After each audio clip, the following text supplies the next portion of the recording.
Assalamualaikum warahmatullahi wabarakatuh.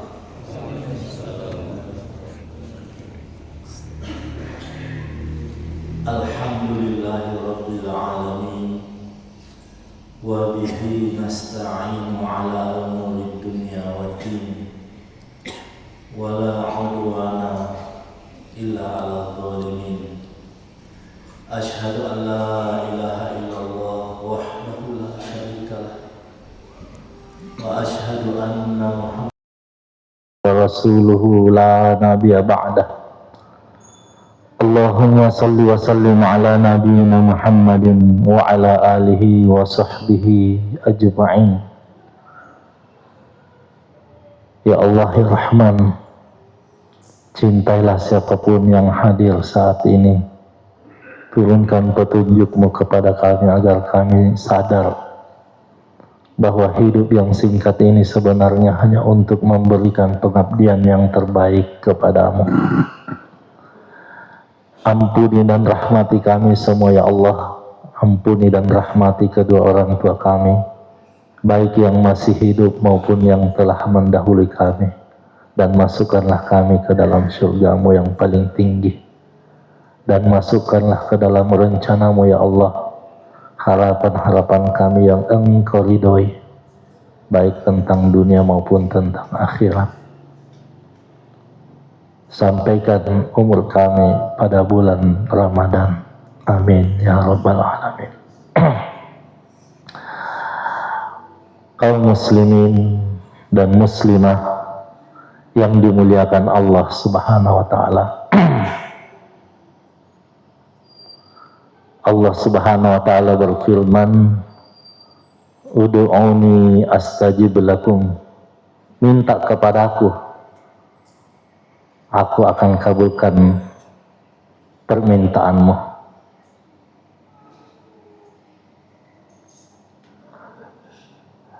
Dari ayat ini kita ketahui bahwa Allah Subhanahu wa taala Maha Kaya, Maha Agung, memberi janji kepada kita semua. Minta kepada aku, apa yang engkau inginkan, aku akan kabulkan. Ini janji. Janji dari Allah Subhanahu wa taala, janji yang pasti. Tidak seperti janji-janji manusia. Apalagi menjelang pemilu, berseliweran janji. Janji-janji indah, namun sekedar janji. Tetapi ketika Allah Subhanahu wa ta'ala berjanji, wa man awfa bi ahdihi minallah, siapa lagi yang lebih menepati janjinya selain Allah Subhanahu wa ta'ala. Jadi kalau kita meminta, Allah kabulkan. Nah, bagaimana menurutmu ketika Rasulullah Sallallahu Alaihi Wasallam yang mengaminkan suatu doa, manusia yang paling mulia mengaminkan satu doa, dan doa itu diucapkan oleh Jibril, makhluk yang paling mulia di langit. Tidak satu kali, dua kali, tiga kali Rasulullah Sallallahu Alaihi Wasallam mengaminkan ketika beliau mau khutbah. Amin, amin, amin. Setelah khutbah, Rasulullah Sallallahu Alaihi Wasallam ditanya, mengapa engkau mengucapkan tiga kali amin sebelum khutbah tadi? Lalu Rasulullah Sallallahu Alaihi Wasallam mengatakan, saya mengaminkan tiga macam doanya malaikat Jibril. Jibril alaihissalam. Bayangkan makhluk yang paling mulia di langit berdoa, kemudian manusia yang paling mulia di dunia yang mengaminkan. Sementara Allah beri janji kepada kita semua, Kita bukan manusia yang terbaik. Engkau meminta kepadaku, aku kabulkan. Lalu bagaimana kalau Rasulullah yang mengaminkan, Jibril alaihissalam yang mengaminkan. Kemudian Rasulullah sallallahu alaihi wasallam menjelaskan 3 macam doa tersebut, dan insya Allah 3 macam doa inilah yang akan menjadi bahan renungan kita. Pertama, malaikat Jibril berdoa, sungguh sangat celaka ya Allah, sangat celaka, sangat rugi orang yang mendapati kedua orang tuanya atau salah satunya dalam keadaan tua di sisinya, lalu dia tidak masuk surga karenanya. Kemudian Rasulullah SAW mendengar doa ini,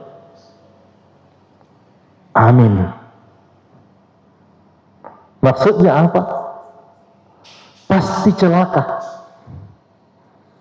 pasti rugi yang mendapati salah satu atau kedua orang tua dalam keadaan tua, lalu dia tidak bisa masuk surga melalui pintunya.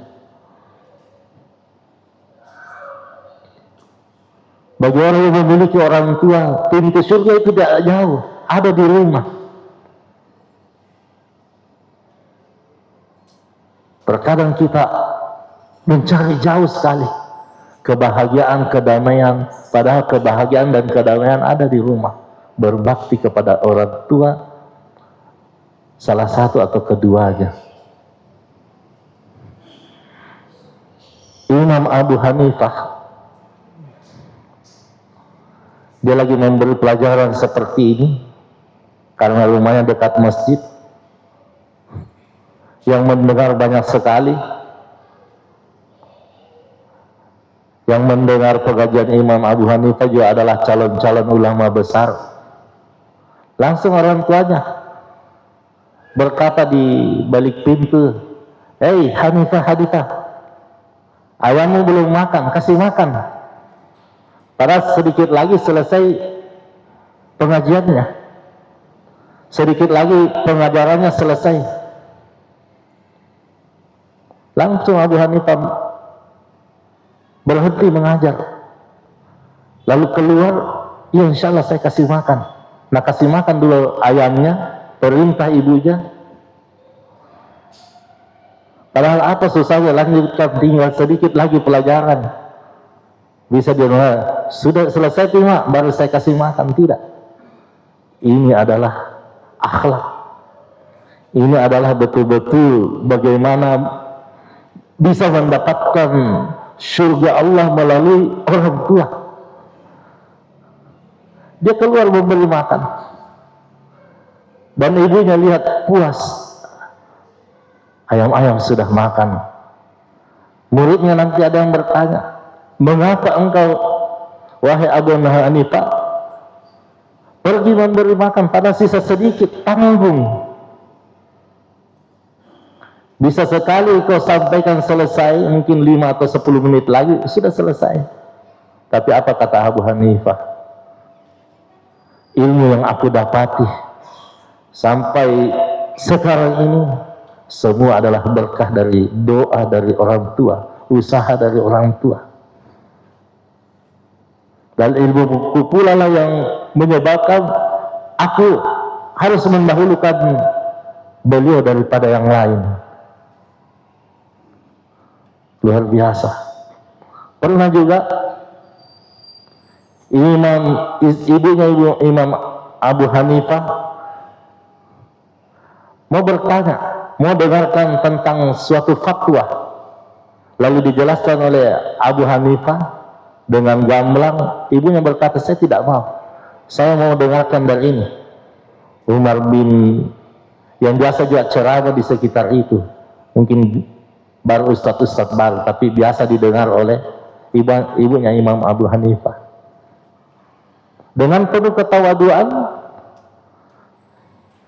Imam Abu Hanifah menggendong ibunya ke rumah. Padahal ini yang mau tempati minta fatwa, muridnya Imam Abu Hanifah. Dia gendong, karena tidak bisa berjalan jauh, dia gendong sampai ke rumahnya.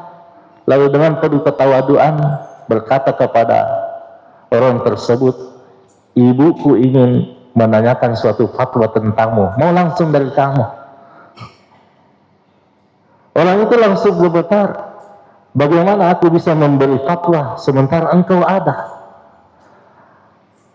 Aku dengan engkau tidak ada apa-apanya dibandingkan dirimu. Tidak. Akhirnya ini orang minta tolong, apa jawabannya? Akhirnya dijawab juga oleh Abu Hanifah. Dibisik orang itu, jawab seperti ini. Setelah itu dijawablah. Setelah mendengarkan jawabannya langsung dengan orang yang diinginkan, muridnya Abu Hanifah, barulah puas. Imam Abu Hanifah kembali menggendong ibunya pulang. Ini adalah akhlak. Ini adalah pengertian yang mendalam tentang pintu surga ada di dua orang tua, khususnya ibu. Apalagi Uwais Al-Qarni, kisah yang sangat populer. Orangnya biasa-biasa, sederhana. Mungkin dibilang dia hidup itu di bawah rata-rata, miskin, hidup bersama dengan ibunya yang sangat tua.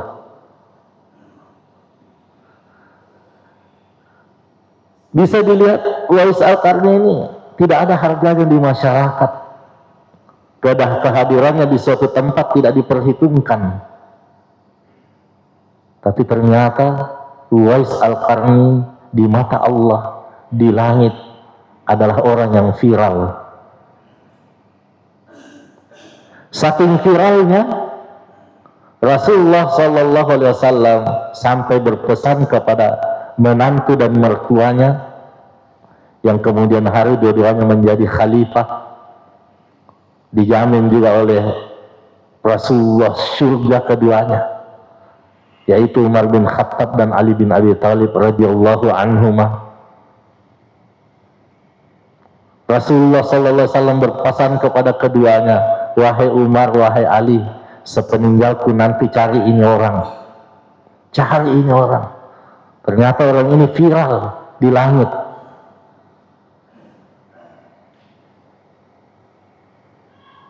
Diberitahulah ciri-cirinya. Orangnya seperti ini. Kalau engkau sudah dapati, wahai Umar dan Ali, saya pesan kepadamu agar engkau memohon kepada dia, agar dia mendoakan engkau berdua dan memintakan ampun untuk dirimu berdua. Nggak macam-macam ini pesan. Pesan yang dahsyat, yang luar biasa. Mungkin kita bertanya, siapa ini orang? Apa amalannya? Kenapa bisa mulia begitu sekali, begitu mulia sekali? Belum pernah bertemu dengan Rasulullah SAW, tapi hidup sezamannya. Karena ini adalah pesan, dicari itu orang, dan ketika berjumpa dilaksanakan itu pesan Rasulullah. Umar dan Ali meminta supaya didoakan, diminta ampukan untuk dirinya berdua. Apa awalannya? Ternyata Uwais Al-Qarni tidak pernah berkata dan tidak pernah melakukan sesuatu yang menggores hati ibunya. Semua ucapannya, semua perbuatannya membuat ibunya ridho. Bahkan semua keinginan ibunya dia sanggupi. Semua keinginan ibunya dia sanggup, tidak ada. Bahkan permintaan mustahil dari ibunya, dalam keadaan lumpuh, mau berhaji,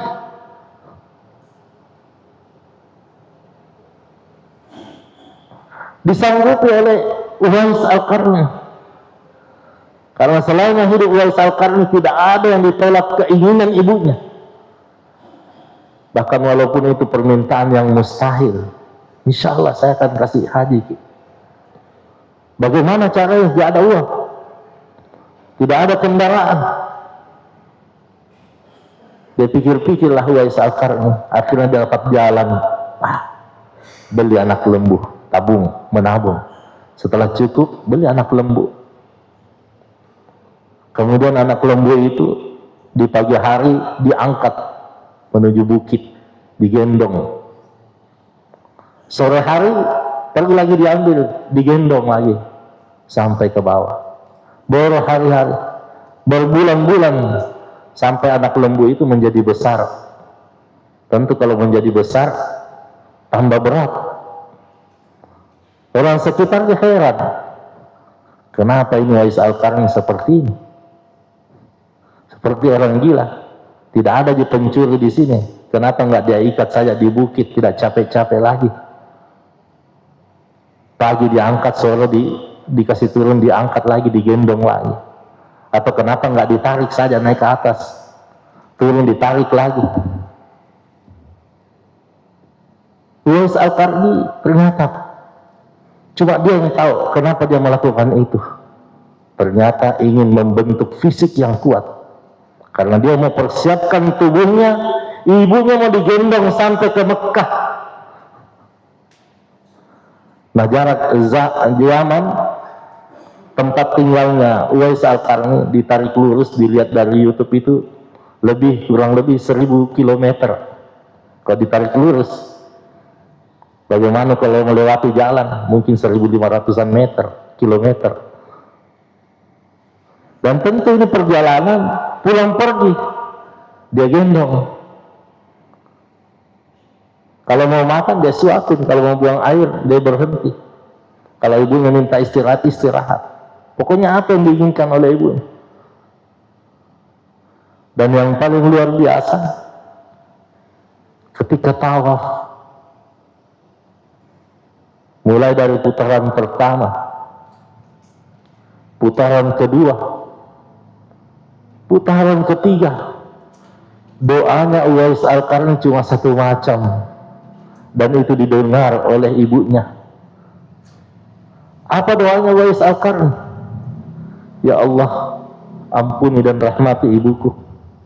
Ya Allah, ampuni dan rahmati ibuku. Ya Allah, ampuni dan rahmati ibuku. Ibunya digendong protes dari atas, wahai Uwais, dari tadi saya dengar doamu hanya untuk ibu. Doakan juga untuk dirimu. Bukankah engkau memiliki kebutuhan yang banyak?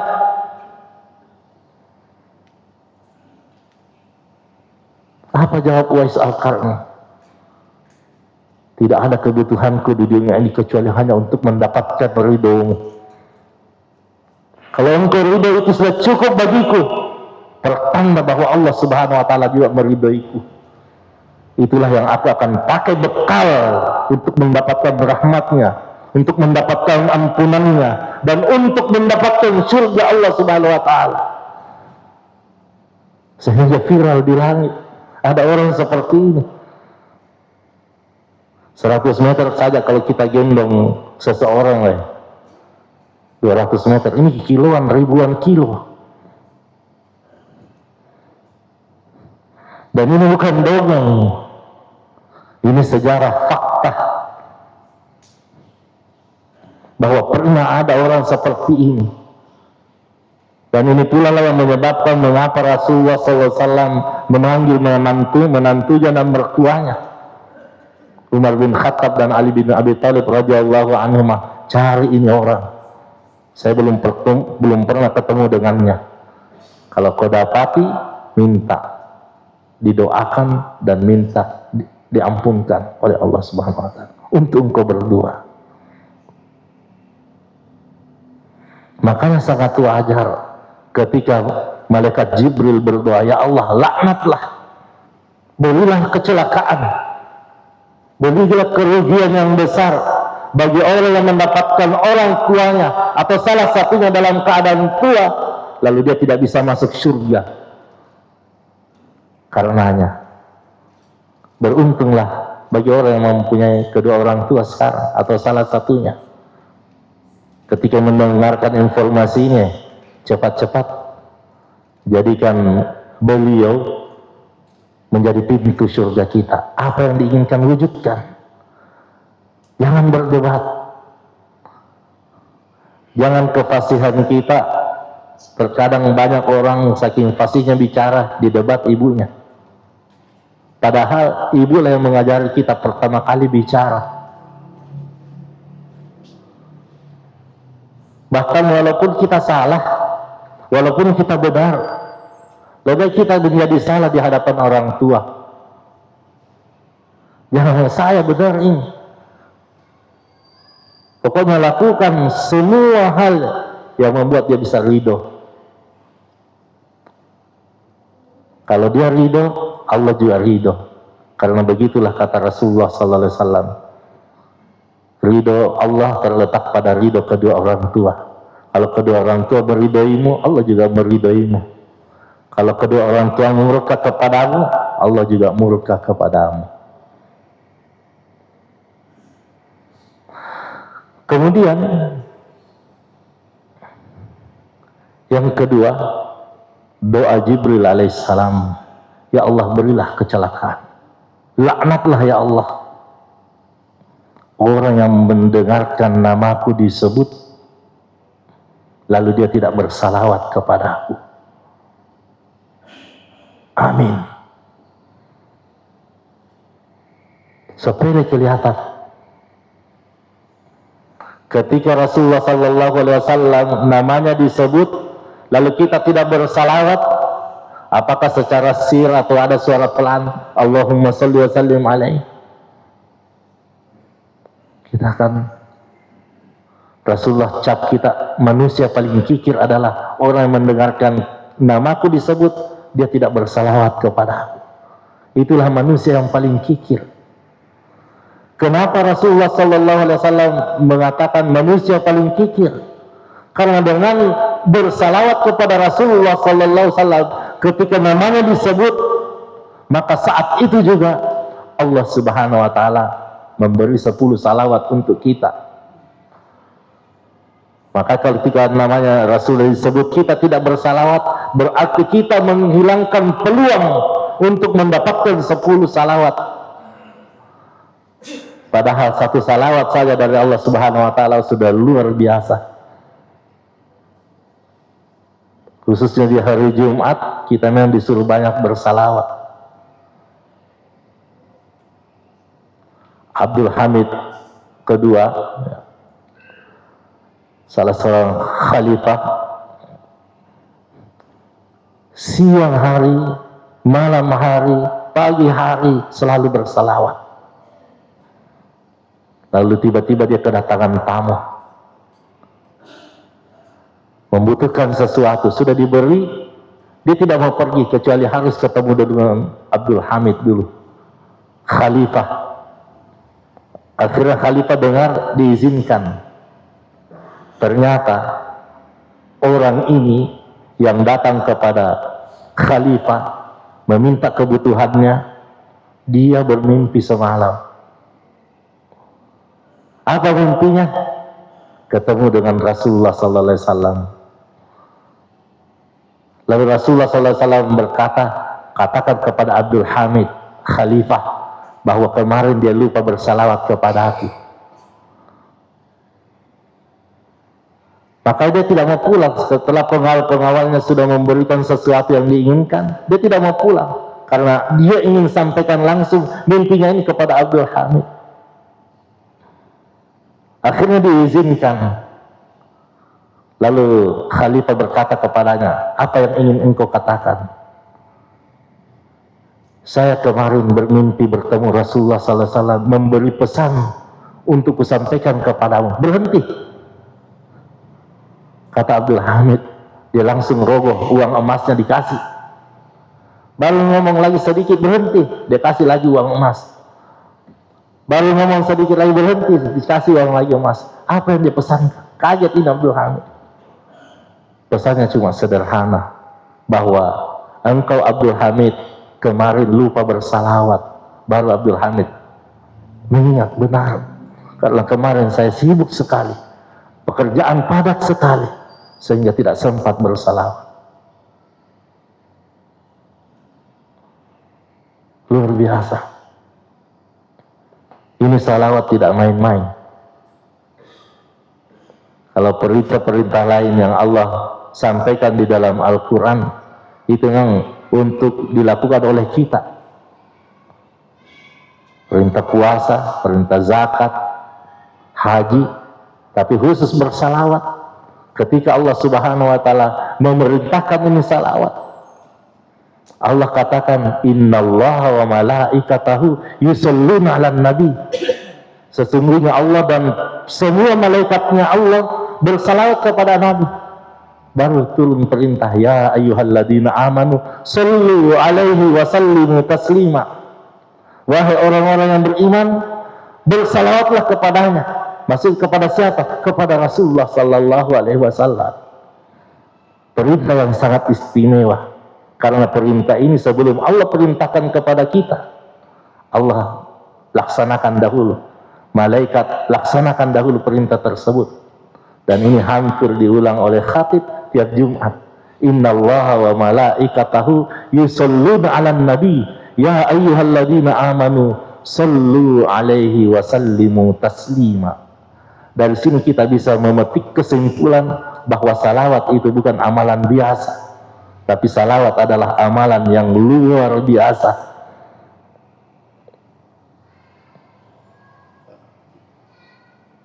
Kaum muslimin dan muslimah yang mudah-mudahan dirahmati Allah Subhanahu wa taala. Yang ketiga, doanya Jibril yang diaminkan langsung oleh Rasulullah sallallahu alaihi wasallam adalah, ya Allah, berilah kecelakaan yang besar, laknatlah ya Allah orang yang mendapatkan bulan Ramadan, lalu setelah bulan Ramadan berlalu dia tidak termasuk orang yang diampuni oleh Allah Subhanahu wa taala. Rasulullah sallallahu alaihi wasallam mendengarkan doa ini, amin. Makhluk yang paling mulia di langit, Jibril alaihissalam, berdoa seperti itu diaminkan oleh Nabi Muhammad sallallahu alaihi wasallam, manusia yang paling mulia di bumi.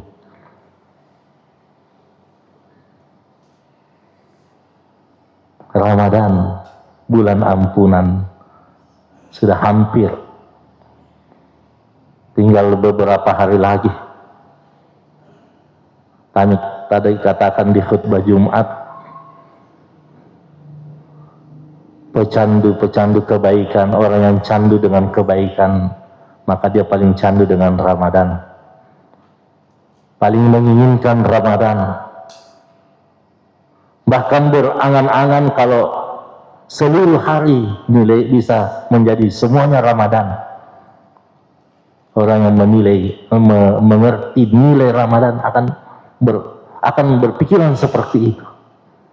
Karena Ramadan adalah Ramadan yang bulan yang sangat luar biasa, bulan yang penuh dengan ampunan. Pintu-pintu surga terbuka luas lebar, pintu neraka ditutup rapat oleh Allah Subhanahu wa taala. Syaitan dibelenggu.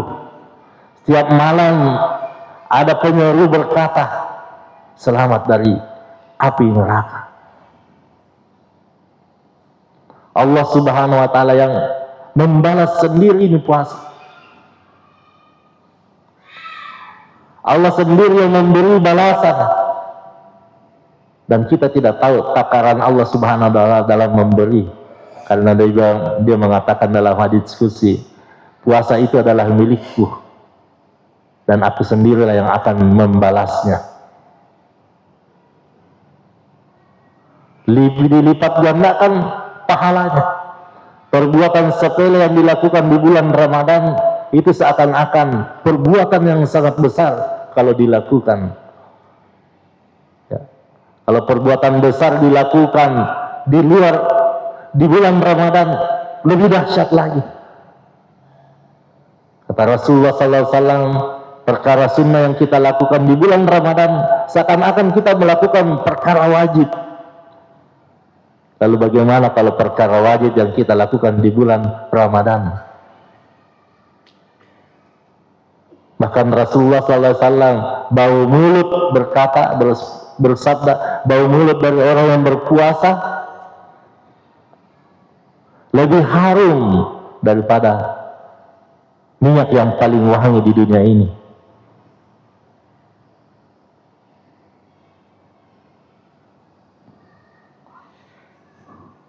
Umar bin Khattab radhiyallahu an, ketika malam takbiran, waktu itu dia sedang dalam posisinya khalifah, sahabat-sahabatnya mendapati berlinangan air mata, basah jenggotnya dengan air matanya. Lalu sahabat-sahabat bertanya kepada, wahai Umar, mengapa engkau menangis? Mengapa engkau menangis wahai Umar? Padahal besok adalah hari kemenangan. Besok adalah hari kegembiraan. Apa jawab Umar? Dia berkata, saya takut, saya khawatir kalau puasa saya selama sebulan tidak diterima oleh Allah Subhanahu wa Ta'ala. Kekhawatiran Umar bin Khattab radhiyallahu an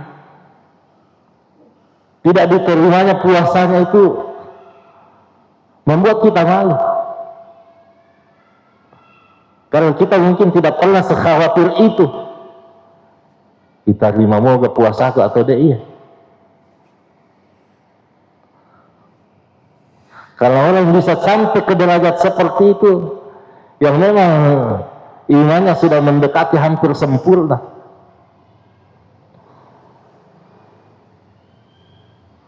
Pak, kita tahu siapa Umar. Takut sama setan aja takut. Kalau bertemu di satu jalan, setan pasti ambil jalan lain kalau ada Umar. Sampai digelar Al-Faruq. Banyak ayat itu belum sempurna ditambah oleh Umar, dan cocok. Beberapa ayat belum sempurna dibacakan oleh Rasulullah SAW. Di penghujung ayatnya langsung Umar bin Khattab mengucapkan, dan sesuai. Lalu orang seperti ini ketika berRamadan hampir habis air matanya, jenggot dengan air mata, jenggot yang basah dengan air mata, lalu berkata, saya khawatir kalau puasa saya tidak diterima oleh Allah Subhanahu wa Ta'ala. Sehingga setelah kita tahu informasi ini, bahwa sangat celaka orang yang mendapatkan Ramadan lalu setelah Ramadan berlalu tidak termasuk diampuni, karena sebulan full siang dan malam, satu kali 24 jam selama kurang lebih 30 hari atau 29 hari, itu ampunan terus tercurah. Lalu kalau ada orang tidak mendapatkan ampunan, pasti sangat celaka. Maka kita harus persiapkan diri sejak sekarang. Kita terus berdoa kepada Allah Subhanahu wa Ta'ala agar umur kita bisa sampai dan diberi kekuatan oleh Allah Subhanahu wa Ta'ala untuk melaksanakan puasa Ramadan sebaik-baiknya, sehingga Ramadan tersebut nantinya adalah merupakan Ramadan yang terbaik buat kita. Kita harus planningkan dari sekarang amalan-amalan apa yang harus kita lakukan kalau umur sampai di bulan Ramadan. Apa target ibadah yang mau kita lakukan, target sedekah yang mau kita laksanakan, kebaikan-kebaikan yang mau kita lakukan apa, itu sudah kita siapkan. Yang berkecukupan sudah memang menarget, kalau enggak 1 atau 2 kali atau 3 kali saya akan mata buka sendiri, tidak dibantu sama yang lain. Itu sudah harus ada target-target. Allah mengetahui target kita. Yang biasa mengkhatamkan Al-Quran 1 kali 2 kali, kita sudah harus canangkan dari sekarang, ya Allah, kalau sampai umurku tahun lalu cuma 2 kali khatam, saya mau khatamkan 3 kali atau 4 kali ya Allah. Sehingga ketika datang bulan Ramadan kita bersemangat untuk capai target tersebut.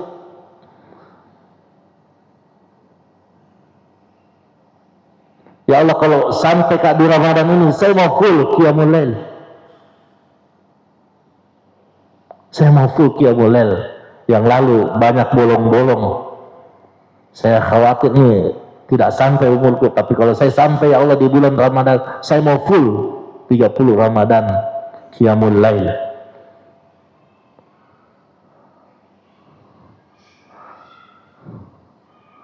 Utsman bin Affan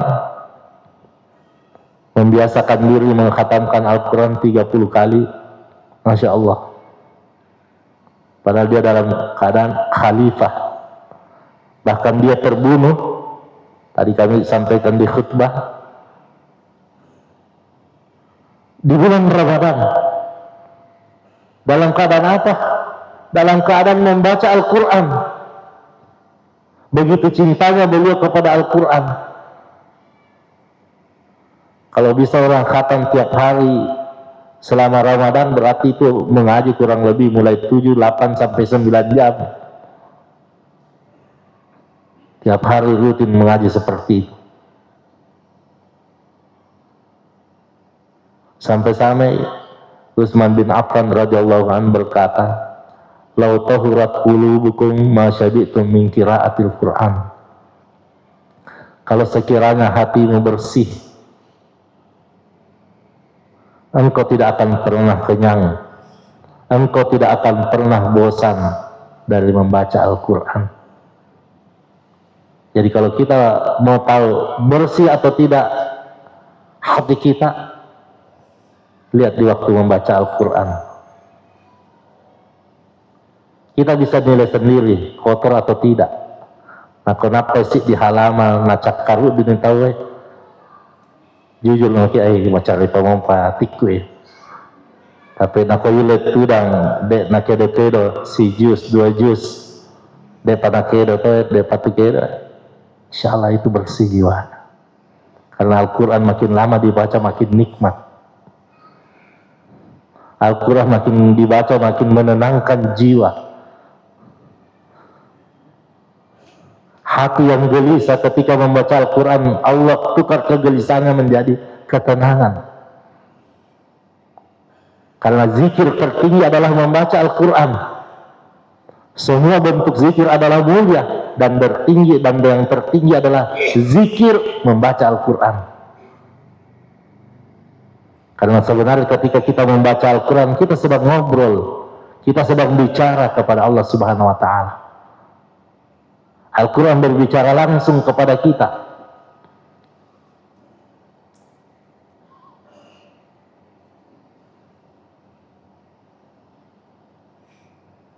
Pernah ada orang setelah mendengarkan penjelasan keutamaan membaca Al-Quran, memberi ketenangan, jiwanya resah, susah, dihimpit oleh kesulitan hidup. Lalu mau dia merasakan ketenangan melalui Al-Quran. Lalu dia mengatakan, saya tidak bisa baca Al-Quran. Bagaimana saya bisa mendapatkan ketenangan daripada Al-Quran? Lalu dia berinisiatif sendiri, mencium Al-Quran, memeluk Al-Quran tersebut, lalu beristighfar kepada Allah Subhanahu wa Ta'ala. Lalu Allah Subhanahu wa Ta'ala memberikan ketenangan di jiwanya.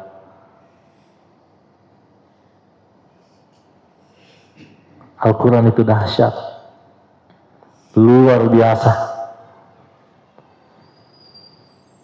Bayangkan kalau Al-Quran itu adalah mukjizat terbesar yang Allah karuniakan kepada kita semua, ya, umat terakhir ini, dan masih berlaku kemukjizatannya sampai sekarang, sampai hari kemudian. Bukan cuma di zaman Rasulullah kemukjizatan Al-Quran itu terwujud, sampai hari kemudian kemukjizatan Al-Quran akan tetap dirasakan bagi orang yang bersahabat dengan Al-Quran. Tidak seperti sahabat-sahabat kelihatan para nabi yang kelihatan besar, istimewa, mukjizatnya bisa membelah lautan, menghidupkan orang yang sudah mati, tidak terbakar di tengah kobaran api. Tapi mukjizat itu hanya berlaku di zamannya saja. Al-Quran kita bisa rasakan mukjizatnya. Kalau mau tenang, baca Al-Quran. Itulah zikir yang paling istimewa. Ala bidzikrillahi tatma'innul qulub. Allah katakan sendiri, ketahuilah, hanya dengan mengingat Allah, hati bisa tentram, hati bisa tenang.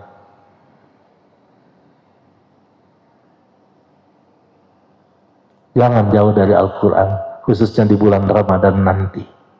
Siang dan malam membaca Al-Quran, baca terus. Sudah khatam, khatam lagi. Sudah khatam, khatam lagi. Santri itu ada yang bisa mengkhatamkan 15 kali selama sebulan. Ada yang 10 kali, ada yang 5 kali.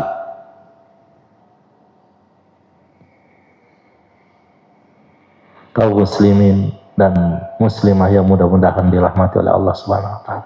Saya kira waktunya sudah cukup. Saya berdoa kepada Allah Subhanahu wa taala agar siapapun yang ditakdirkan hadir di tempat yang mulia ini, kita tidak termasuk dalam doanya Jibril alaihissalam yang diaminkan oleh Rasulullah sallallahu alaihi wasallam. Semoga kita semua disampaikan umur kita di bulan Ramadan dan diberi taufik kepada Allah Subhanahu wa taala menjadikan bulan Ramadan yang akan datang nanti menjadi Ramadan terbaik bagi kita semua. Hadanallahu iyyakum ajma'in. Wassalamualaikum warahmatullahi wabarakatuh.